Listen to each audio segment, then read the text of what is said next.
Hello, everybody, and welcome to another episode of the Professors of Profit vlogcast. I'm your host, Dr. F. Scott Field, and I've got a very special guest today, one that is hopefully going to enlighten the world of physical therapy assistants. I've been getting a lot of inquiries lately as to whether or not a PTA should and can start a side gig and a side hustle and a little business on the side. And my answer is absolutely yes. And my guest today is living proof of that. Valerie Bushline, PTA. Valerie, tell us a little bit about your story and what you're up to these days. Hey, everybody. So we're living in a pandemic, so a little backstory on everything. I've been a PTA since 2016 and graduated here in Phoenix from a local college. Love being a PTA. And I would be a liar if I didn't tell you that I miss being in a clinic every single day. Went out on furlough. I volunteered for furlough because I have two smaller kids at home and they were struggling to deal with remote learning, and trying to get an 8-year-old to do remote learning was just a nightmare. I took a volunteer furlough in April of 2020. And in May of 2020, on May 2nd, my husband and I joined some friends. We went out on a motorcycle ride. We both ride motorcycles, and unfortunately had an accident that has left my husband as a paraplegic.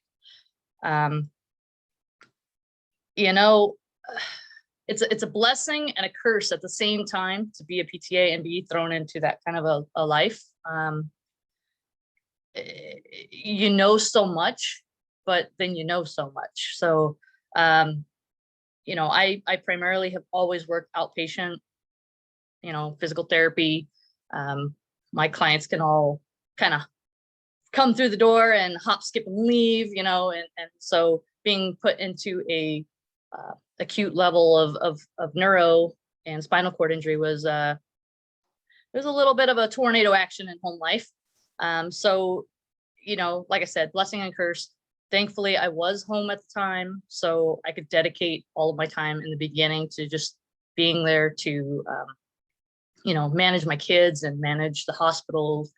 Of course, I couldn't go into the hospital even when the accident happened. So I was managing everything from the outside. It takes a lot of phone calls and everything else. So certainly couldn't have been in a clinic at that time. As I was on furlough, as time went on, he came home in July. I took on full-time care. And if you're familiar with a T5 paraplegia level, that means bowel and bladder, that's around the clock care. There was a whole lot of other injuries on top of just having a spinal cord injury. So I became a full-time caregiver, and it's rough, guys. But again, I'm very, very thankful. I don't know who you want to thank, whether it's God, Allah, the good juju of the universe. I don't know, but I couldn't imagine life otherwise. And so I said, okay, well, obviously I can't go back to a clinic. I love my team, and they've been very, very encouraging, and the text messages and everything, they certainly are still there for me. But I couldn't put myself back in a clinic full time. It wouldn't be fair to my patients to be distracted, because we know how much goes into managing somebody's care. And I just couldn't be there for a solid 8 hours a day. So when they called me back, I had to resign my position. And that was tough. But here I am. And so in late September was where I was really starting to look at the fact that I'm not going to be able to go back, and started looking at other options. And I would be amiss if I didn't thank a couple of people that were incredibly vital to where I'm at actually now. Well, of course, always in my family and friends and colleagues and everybody who has been that extra support system, but the Arizona chapter of the Paralyzed Veterans Association. My husband is a combat veteran, but this was not service related. And so I just kind of threw my hands in the air, and I was like, I don't even know where to start, what to do. And a good friend of mine, he is a Mesa police officer, but he also served with my husband. He was there every step of the way in the beginning. Sean is my angel on earth. And so he introduced me to the Paralyzed Veterans Group here in Phoenix. And they really hit the ground running with, let's get you this equipment, let's get you this. And I didn't have to wait. And I'm so incredibly thankful for that network, because I have access to PTs and PTAs and all these people that are in this network. And I can't even imagine where I would have been had I not been in this field. So I'm incredibly thankful for all of them. But Paralyzed Veterans, they also came through with a van. Somebody from up north had donated a wheelchair van. And they had called me up and they said, hey, we've got this van, we want you to take it. And I refused a couple times. And I was just like, no, we'll make it work.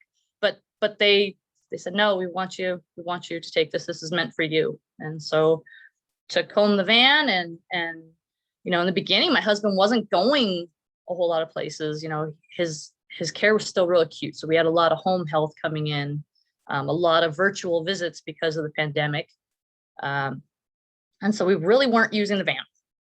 And I'm sitting here thinking, I know how hard it is to try to get transportation. When doctors are saying, hey, we want you here at this date, and then you got to try to go on the backside and get somebody who can haul a power wheelchair, and somebody in the situation where we're in, he's not easy to transfer. And I just kind of sat down one day, and we were both sitting here and said, what do you think about this? What if I did this?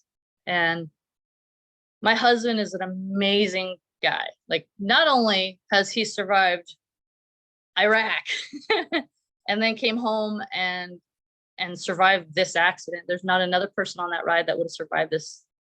There just isn't. I was right behind him. If he hadn't gotten hit, I would have got hit, and we wouldn't be having this conversation. So he's an incredibly strong person and has supported me through all my wild ventures. He's the one that pushed me into, hey, I think I thought about going into respiratory therapy, and he said, I don't think that's for you. Maybe something else. And that's how I ended up in PT, actually. So I said, what do you think about this? And he said, I think that we could help a lot of people. And that's truly what it's been. It's been a way for me to give back, because so many people were vital to us last year and helped us get through the worst encounter of our entire lives. And so I said, okay, well, wonder what it entails. And thank God for Google. I don't know who invented Google, but it is just a plethora of information, Well, huge. I think, it's funny, but it's also kind of sad that Google University is now legitimately a thing, right? And YouTube University are legitimately a thing.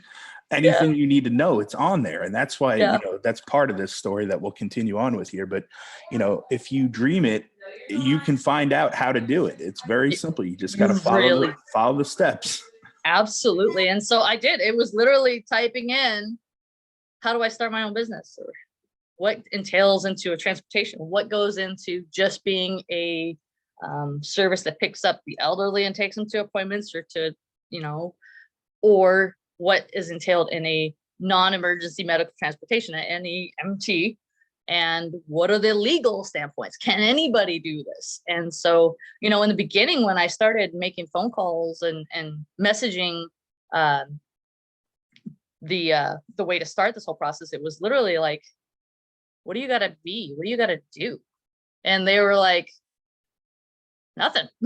You just have a clean driving record and not drop anybody.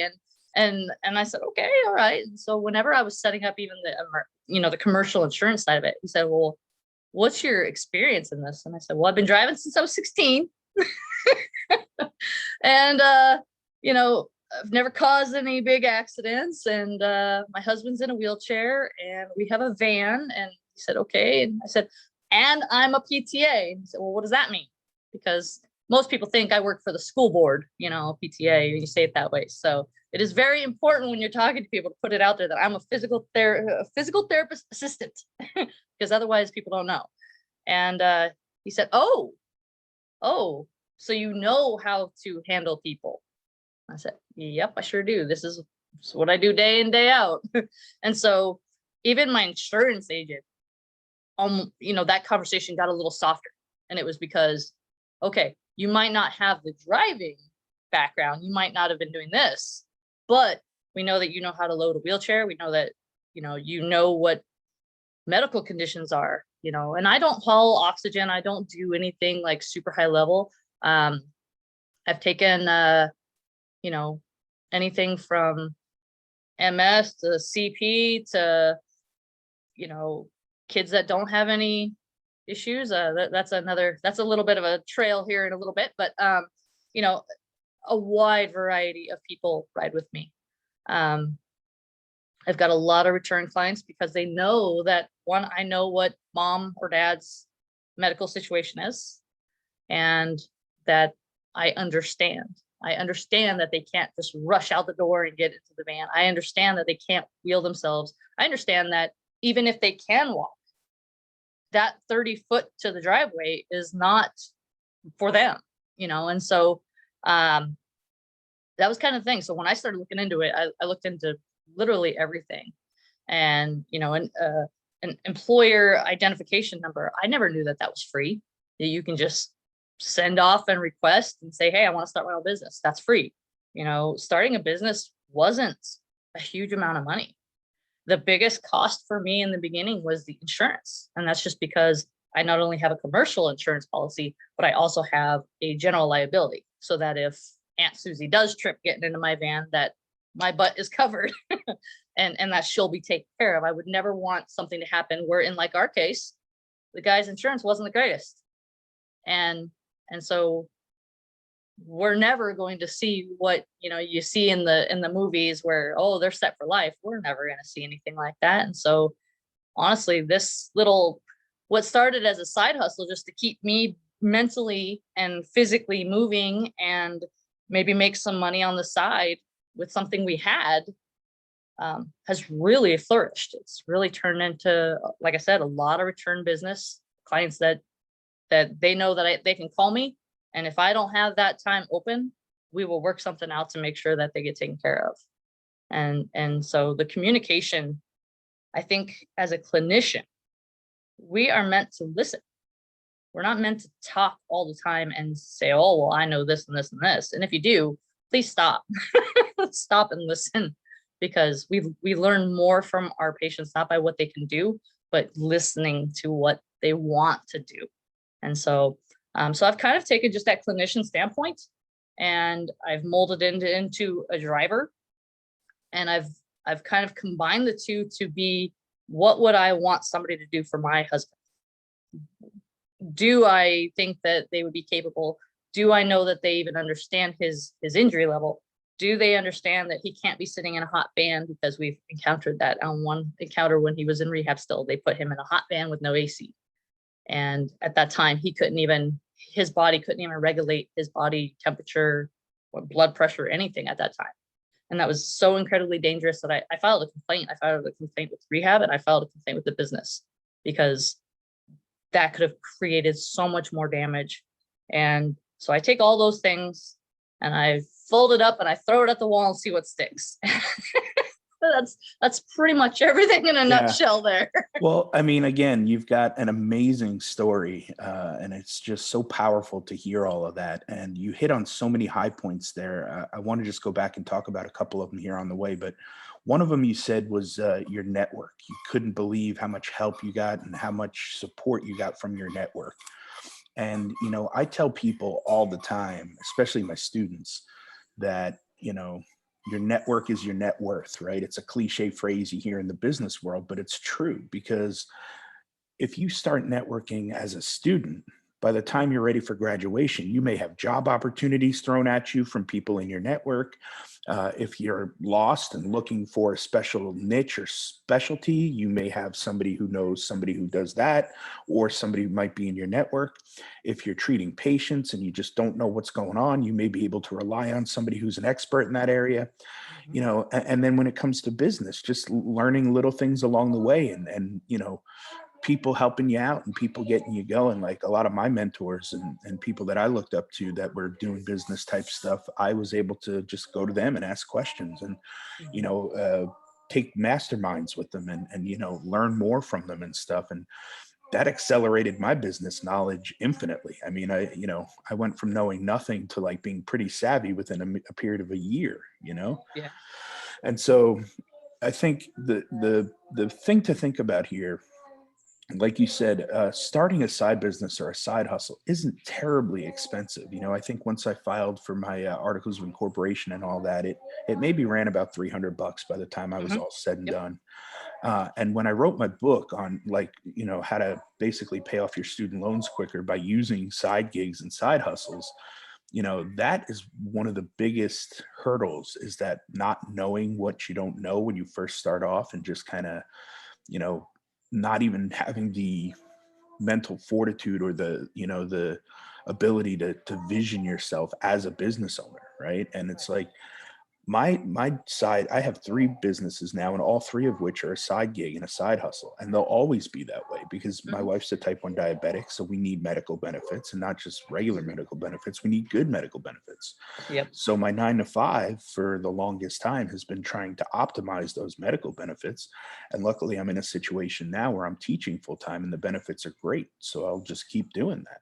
Yeah. But the side gig and the side hustle for me is something that brings in extra income, but also it's my passion projects. It's my hobbies, things that I love, things that I would do for free if I could, Yeah. and those really kind of keep me going, and I love my job. I love teaching and educating. But I've also found ways to teach and educate on things that I want and that I enjoy. And that's kind of become, a lot of my side gigs and my side hustles. For you, it's really been an interesting journey in that you went from this whirlwind of, oh no, I'm having to leave the field of physical therapy, I don't know what I'm going to do, to then almost kind of coming full circle and utilizing your skills Hmm. that you already knew and had to then start a side business that's loosely related to the field of physical therapy, or at the very least healthcare. Yeah. And that's a key aspect that I tell people all the time, is that you can start side gigs and side hustles utilizing the skills that you already have. Hmm. I mean, that's it. Keep one foot in the boat of physical therapy or healthcare or wherever, right? And then the other Yep. foot, dive into that side hustle, experiment Yeah. stuff. So if you don't mind, tell my audience a little bit about why they should consider starting a side gig or a side hustle, and how to kind of get that up and going. You know, when I came out of school, and it wasn't that long ago, this is a second career for me. I did a whole bunch of stuff before. I was a bartender, I was a manager, I did all these other things. And I feel that all of that has kind of like, all my life experiences has kind of like circled into this. And when I went into healthcare, I was like, finally something where I'm not doing it just to be doing it, not to be just going through the motions every single day. And I know that there's a lot of people that talk about burnout all the time, and we have such a versatile field. If you get bored in outpatient therapy, go to do neuro, go to do acute, go to do skilled nursing. There's so many ways for you to break that down. And so, if somebody's hesitant to kind of come out of that and go into something else, then that's even an option too. I love doing PRN because I still had a life. I could still do things. I could make that around my schedule. But as far as side hustle type thing, so this has been, like I said, a lot of people. What happens when they call me? They call me. I say, okay, what are we looking for here? And then I try not to be, because when people are calling me, they don't know everything about me yet, and they don't know why I'm asking certain questions on my questionnaire, because I can't afford to get hurt. So I need to know if Uncle John is a big man and I need to do any transferring to wheelchair or whatnot, and so I ask a little bit of the back history, and then I say, okay, well, cool, awesome. Well, let me tell you a little bit about me. And that's where they say, oh, so then it becomes more of a skilled transportation rather than just getting an Uber off the street. And so I say, this is what my background is. Um, I'm comfortable with this. I'm comfortable with your diagnosis. So that's really a buy-in there. Along the way, in particular, I had one transport that was looking for multiple people to go to an airport.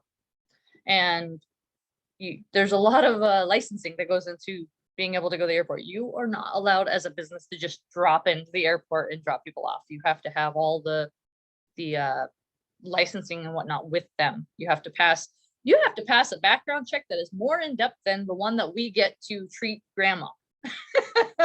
I couldn't believe it. I said, you want me to do a more in-depth background check? I'm a healthcare provider. And they said, yep, ours is pretty tough. I said, okay, all right, no problem. But so this person had hired me on knowing that they have 2 people with muscular dystrophy. One of them still has the ability to ambulate with some assistance, and the other one does not. She was looking for somebody who was comfortable hauling them because they needed to take 2 scooters to the airport, their luggage, and the 3 people, and knowing that there are issues with transferring.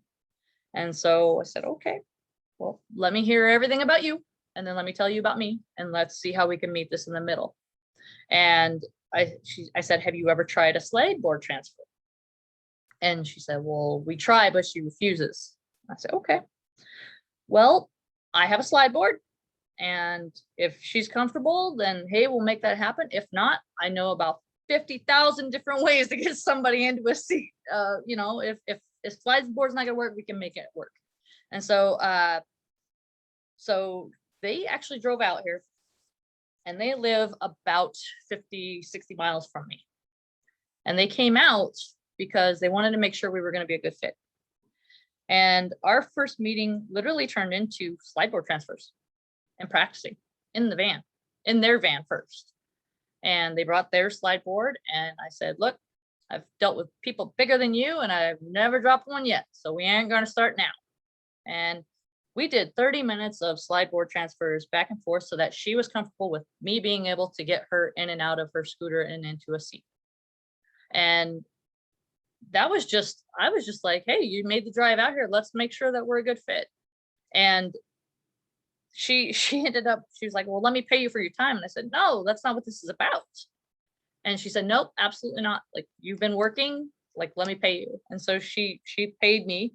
And when I inputted that into my system, I inputted it actually as consulting, because I didn't feel like it was sales. It wasn't transportation related, but it was teaching somebody a transfer method. And so that kind of turned into, I went to go pick up another gentleman who has a vehicle, is fairly capable of getting into a vehicle, but because he has so much pain and his niece didn't know what to do, they hired me to haul him in a wheelchair. And so we went through our doctor's visit, and at the end of it, when they were comfortable with me and I was on the way home, I said, hey, I got some things I know. So let me take some time here with you. And I taught them how to use a slide sheet, the little one for the car seat. And I said, all he has to do is, get him with his walker, get him close to the car, sit on the seat, use this to save your back, swivel him in, and it should be much simpler. And they were like, why didn't anybody tell us this? I said, I don't know, but take the slide sheet. And I just bought another one on Amazon. It wasn't that big of a deal. But, and I said, if you feel that you need me to come back and take you for the next transport, I was like, not a problem. I'm happy to do it. But here are the skills to teach yourself. And I feel like that made it so much more of an important relationship between the two of us, that I know that if they ever need anything, they'll call. But I just gave them skills that I had just sitting on the shelf because I'm not a PTA right now. And so I've been able to put those tidbits out there. And even when I pick other people up, I say, hey, there's this little doohickey you can put right here in your bracket. Let me show you one. I have one. These are $10 on Amazon. I have extras in the van in case you want to grab one, because I don't want people to feel like they're stuck. And that's true. My slogan is actually giving you the freedom to choose. And I believe in that. I believe in not being tied to an insurance company, because then they tell you when and where you can go. I don't believe in making people feel like they need to depend on me. I want them to be able to feel at their most independent. And it's just taking those clinical skills and putting them out in the general public. And so that's weird. It's almost like we're still trying to keep that independence in our customers, I love the data. I love the day when they call me and they say, Val, I don't have to get transport anymore. I'm able to drive now. I celebrate that. Right. Because it's that almost positive, like physical therapy. yes, it absolutely is. It really is. And I'm gonna go back to that networking one more time. When I was a student, I was invited to hang out with it was Beth Horn and Carl Burris, and they had started the student SIG here in Arizona. And there was a few PTAs, SPTAs, that would go to these meetings like once or twice a couple times a month, or every couple months. And I would go to these things. And the other PTAs in my class would say, why are you hanging out with all those PT students? They don't care about us, blah, blah, blah, blah. I said, well, we're going to work with them one day. So why would you not want to know them now? And so I started going to those things. And going to one of their meetings, I met Lisa. Everybody knows as Lisa Mac and Cheese here on Twitter land. And I met Jerry Drum. And they had come out to speak about the patient experience. And he had invited Lisa as a patient to give that patient standpoint of the patient experience in physical therapy, listening to your patient. And I saw them and I never let them go. And I've followed as a clinician all of Jerry's tidbits of, hey, when I was on PRN, man, I'd watch his podcast and stuff every Tuesday morning, because he talks about what I believe in. And so I said, okay, all right. And Jerry, eventually one day I will actually hook up with Jerry and make it a professional business standpoint. But I have taken all of those free tidbits that he has put out there into the universe, and I've just absorbed it. And Lisa lives not too far from me. I just had lunch with her the other day, and it was amazing. And I've not moved away from these relationships that I built then. And then after I graduated, Gateway Community College has a pro bono clinic. It's called the HUG Clinic, Healthcare United at Gateway. And as a student, we volunteer. Well, I don't know if I want to call it volunteering, but you have to do some hours in the clinic before you ever go to your first clinicals. And they're real patients. And it gives you hands-on before you get moving. And after I graduated, I was asked by one of my instructors, now a very, very good friend and mentor, Dr. Jessica Goodman. She's one of our PTs at Gateway. And she said, hey, do you want to do this? You got any extra time to volunteer? And so I mentored students. And I would leave early from work, or I that was when I was PRN. I could leave, make my own schedule, and go spend time with them. And between the networking there with Lisa and Jerry, and the networking with HUG Clinic, and I've met through doing HUG Clinic, I met Dwayne with Dwayne Blau. He's with Neuro and Brain Performance down the road. And at another conference in Tucson, I went to one of the Arizona APTA conferences down there. I was sitting on the SIG at the time, and I went and I met Tiffany P out of California with the Challenge Center, and another person that just mind-blowing. And I said, I got to talk to her. And at a conference, I had that opportunity to sit outside and wait for her to be done. And I met her. And there's a reason why I'm mentioning these people.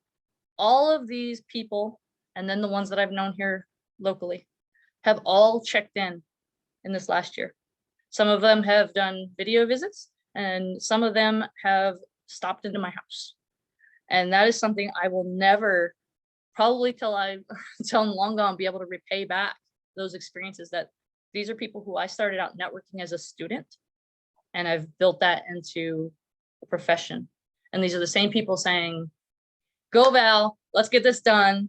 They're still cheering me on. And so I highly, highly, highly recommend students hitting those meetings, hitting those opportunities to network, and continuing on as a professional. Keep networking.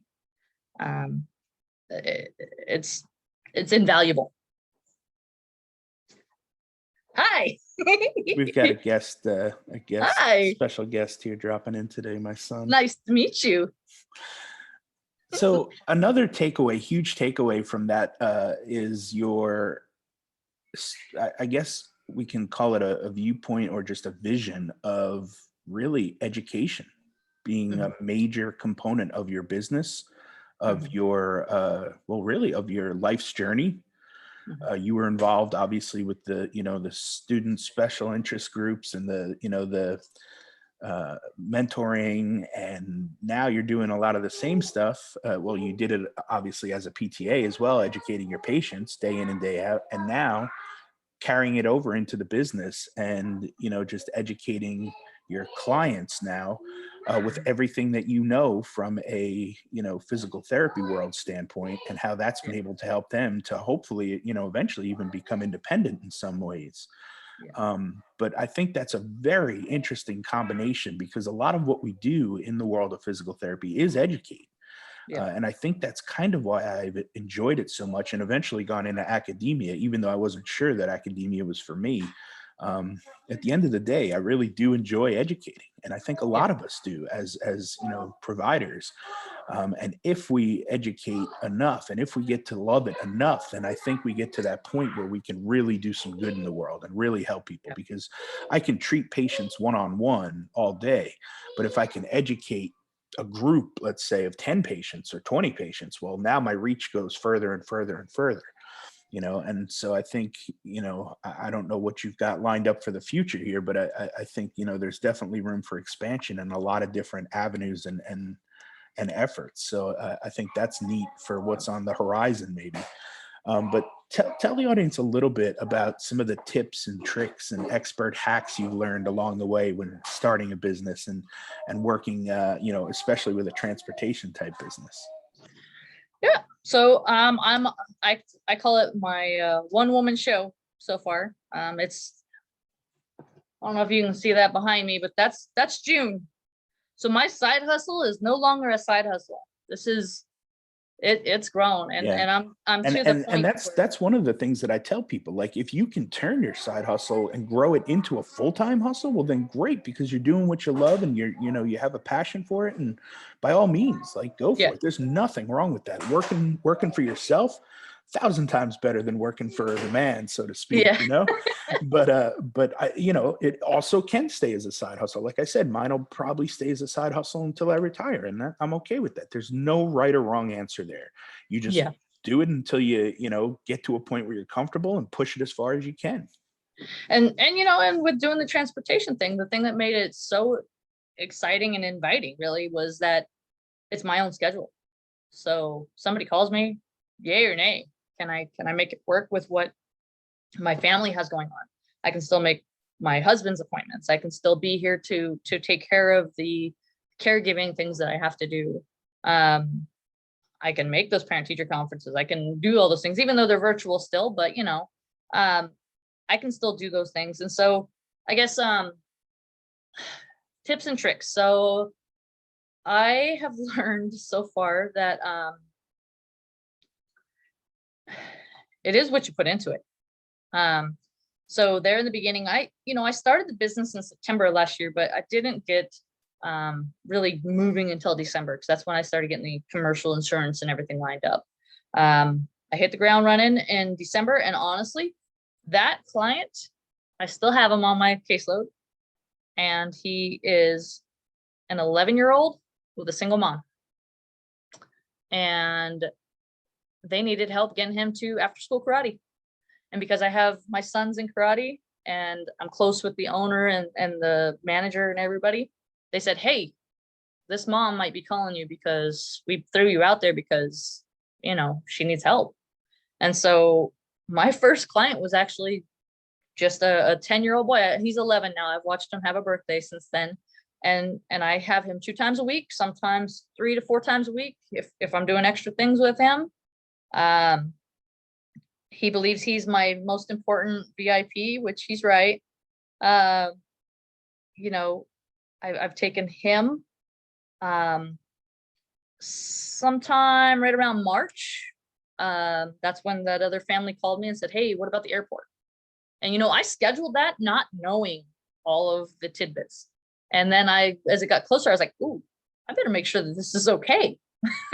And so I looked it up, and oh, whoops, almost got my hand slapped, because there's some laws there that you have to do. And Yeah, so, that's the ready, fire, aim method. As entrepreneurs, we do yes, that from time to time. Like, I don't know, I'll just figure it out.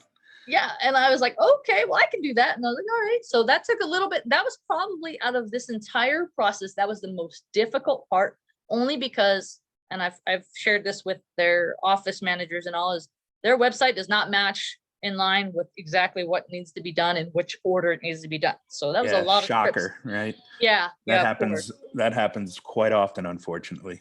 Yeah. And so that was, extra background check, extra fingerprinting, all this badging process. There's a lot of liability in that. So my biggest cost actually came from not knowing that I was going to go that route. Because my insurance guy said, you didn't tell me you wanted to do airports and stuff. Now I got to kind of backtrack and change your plan, because you have to have a much different level of insurance for that. So my biggest cost was diving into this airport stuff. But I can tell you now that we've improved wheelchair accessibility and transportation going to one of the biggest airports in this country, because I put it out there.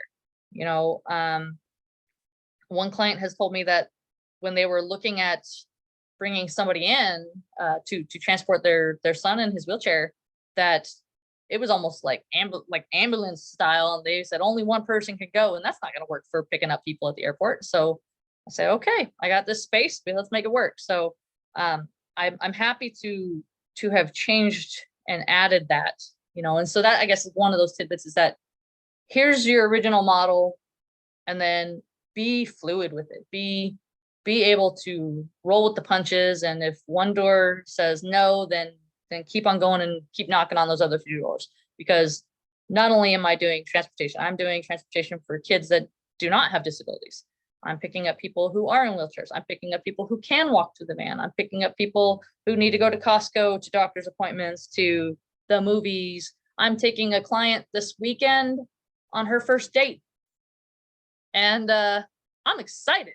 I think I might be more excited than Yeah, her. I was going to say chaperone time. Yeah, You get to I gotta peer in.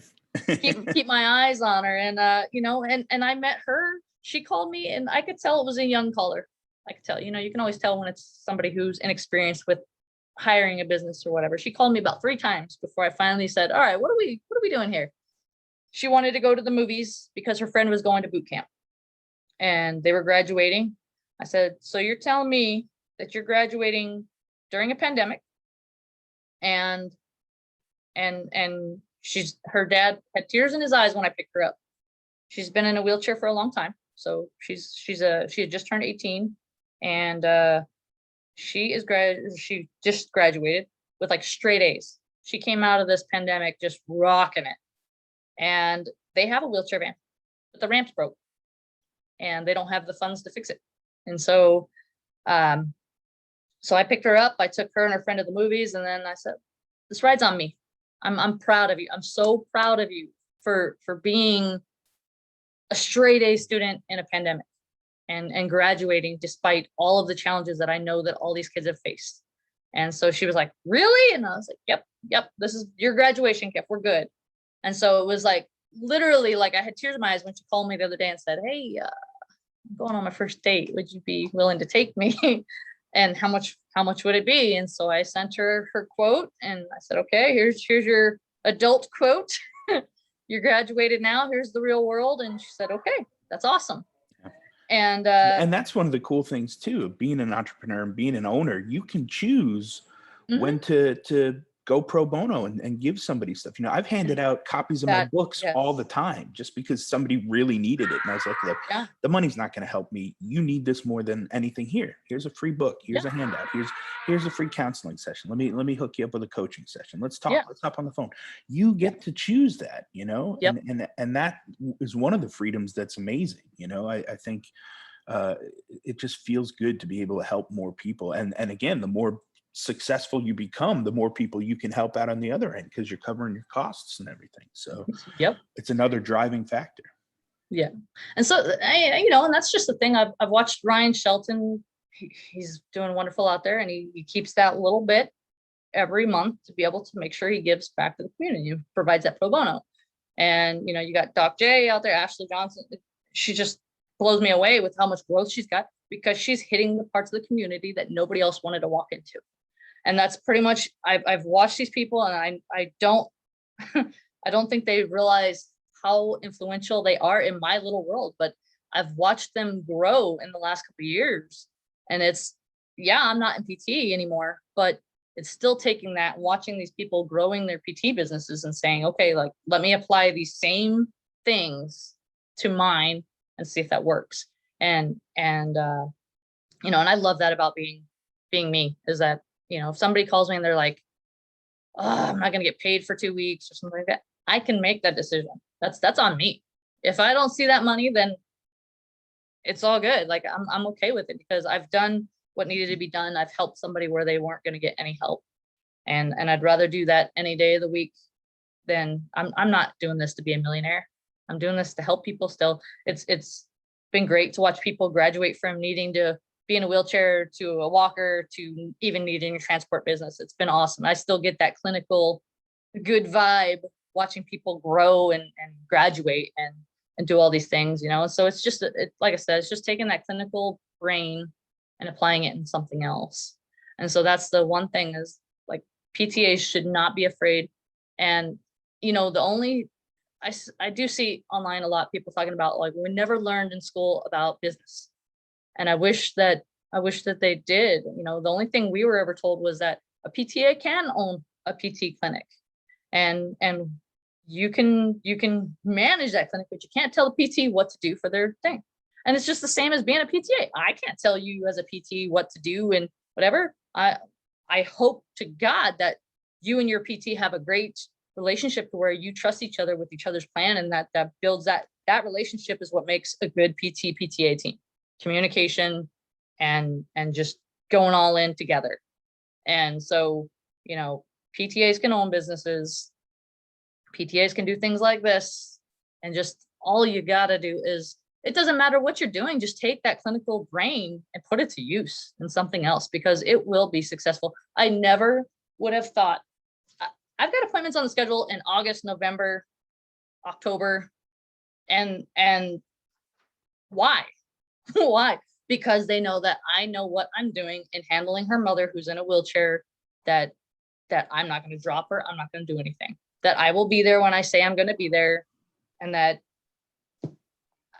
I live by my word, you know. And a lot of these people that have certain diagnoses and are in wheelchairs and are using transport services, they're in little communities, whether it be on Facebook or they meet up for support groups or whatever, and they talk, they spread the word. I mean, you know, word of mouth referral is a real thing, but at the end of the day, if you just do good business, that's going to lead to, you know, your name getting brought around a little bit. And, you know, Yeah. I'm sure you've found that already. Yep. You know, just people knowing people, and hey, I know somebody else who might need your help. You know, and it just keeps steamrolling Yeah. and snowballing from there. Yeah. And it definitely helps that I live in an area. Mesa is surrounded by retirement communities and whatnot, but also, you know, assisted living and that kind of thing. And that I've been fortunate enough to know people who have a hospice business or work for these places that have said, hey, my friend Val, and I've been able to share my business cards and say, yeah, sure, you know, just let me know if you need help. And I keep it that, and I tell everybody, you know, even when it comes to payment, oh, okay, well, how do we pay you? And I say, oh, okay, all right. If you want to do in person, I've got a reader in the van. I can swipe or do a chip reader if you prefer to do it in person and watch me do that transaction. If not, I have an online business voice. Wave is who I use for my invoicing system. So I can send my estimate and my invoices through their email. It's all secure. It's wonderful. It's great. And you know, at least then, because my invoices show the complete breakdown of what they're paying. I want people to know what they're paying for and not just be blanketed. It cost me almost $1,000 to bring my husband home from Flagstaff to Mesa. The van was no joke, no bigger than what my van is. He was on a stretcher. His head was crammed between the two front seats. They still had the middle seat in there, so the stretcher didn't quite sit right. So he's tilted at a side on top of the shoulder that he just, you know, got ran over for almost a 3-hour ride. No bigger than mine. he I guess the reasoning behind it was that he needed just a touch of oxygen because Flagstaff is higher elevation. So as soon as he came down here, he was fine. And they unloaded him, and I I remember sitting out there and I said, this is what I just paid for. And I mean, I was crying. One, I was crying because of the hot mess of everything that had just happened, but I was crying because I was so damn angry that I just spent $1,000 for a van no bigger than my sister's minivan that I should have just loaded him up in that sucker. At least I could have put all the seats down, and I was just sitting there just infuriated. And the guys came out, and they kind of said, "Are you okay?" And I said, "No." They asked me what had happened to my husband. And so I gave them the brief synapse. They didn't know he was paralyzed. They didn't know all of his injuries. And they rode 3 hours in the van. They had heard through him and the brief in and out that he had been run over by a trailer, but they had no idea what was wrong with my husband.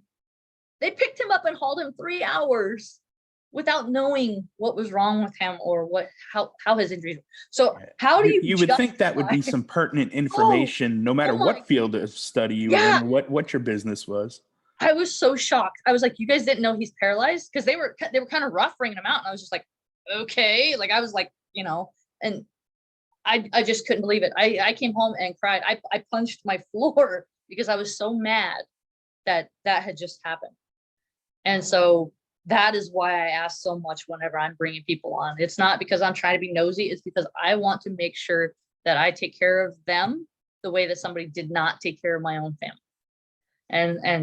And so that's, like I said, clinical standpoint, bringing it in, making it success, work, mold, be fluid, and it'll happen. It'll happen. It doesn't matter what you do. Just put that clinical brain to work. And because I believe when we have that, when we use that, that puts our customer service or our patient satisfaction or whatever you want to call that, patient experience, Jerry, the patient experience. Yep. That is what makes you better than everybody else. Yep. Every time. There's a book it's out of print now, but it's called If Disney Ran My Hospital. And it's like 9.5 things that I would do differently, if and essentially it's about giving the patient the Disney experience, which for those that have been to Disney World or Disneyland, everything is just, the happiest place on earth, and everybody's super happy and helpful. And, it's a magical transportation into a different world, and it's trying to apply that to healthcare. And, I think if we just use the Disney as the gold standard, a lot of businesses could learn a lot, from that. And, I think that's definitely something that a lot of businesses need to consider, especially nowadays when it comes to customer service. It seems like that's kind of gone astray. It seems like a lot of businesses are struggling with customer services, more poor instances than good instances. But and everything's caught on video now. Yeah. So your poor choices are going to be live streamed later. Yep, for sure. Well, Valerie, thank you so much for taking the time to come on and talk about how PTAs can start a side business and a side gig and a side hustle. What's the name of your business? Where can people find you out in the Arizona area? And where can people find you online and on social media if they want to follow up and just ask questions? For sure. So my email is Valerie at Independent sorry, it's long. Valerie at independencetransportservices.com. I have Facebook, Twitter, Instagram pages, Independence for You, different varieties, of course, 4 in the letter U. And then I'm based out of Mesa, Arizona. I'm about 25 miles east of the Phoenix area. So I cover pretty much all of this East Valley. I have found myself on the west side quite a bit, actually, because a lot of people need help out there as well. Got a Facebook page. My website is actually independencetransportservices.com. Website, you pretty much, I'm very transparent. So there's a list of my fees. I also offer that I will offer my services as a tenant. So if a family member can't go to a medical visit, then I will step in I've done that a few times, and I take notes during the appointment and I send my notes, and I honestly, I write them just like I would a clinical document, and I send them off. I say, hey, this is nothing professional in the sense that anybody's going to look at. I was like, this is what I heard. This is what my opinion is. And here you go. This is what I heard, and that's been wonderful. It's been a wonderful resource for, especially for these families that are scheduling transportation from out of state. Because I have a lot of people on my clients that are out of state handling business for their family here in the Mesa area. So